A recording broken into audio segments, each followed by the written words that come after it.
नरेश मस्के खासदार झालेत म्हटल्यावर त्यांची मॅच्युरिटी लेवल किंवा त्यांचा एकूण IQ बुद्ध्यांक पातळी थोडी वाढली असेल असं मला वाटत होतं। परंतु ज्या पद्धतीचे ते स्टेटमेंट करत आहेत त्यावरून अजूनही त्यांच्यातला तो जो थिल्लरपणा आणि छिछोर चाळे करण्याची जी वृत्ती आहे ती वृत्ती गेलेली दिसत नाहीये।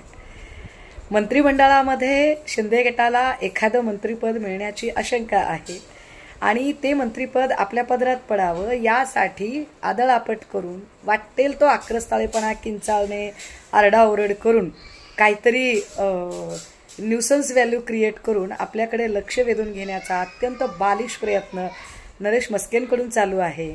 पण मस्केची जरा विचार करा, शिंदे साहेबांचा एकूण लौकिक बघता त्यांचं इतकं मोठं मन नक्कीच नाहीये की एक मंत्रिपद जर मिळत असेल तर ते मंत्रिपद आपला मुलगा श्रीकांत शिंदे याला सोडून ते तुमच्यासारख्या अत्यंत थिल्लर चाळे करणाऱ्या माणसाला देतील।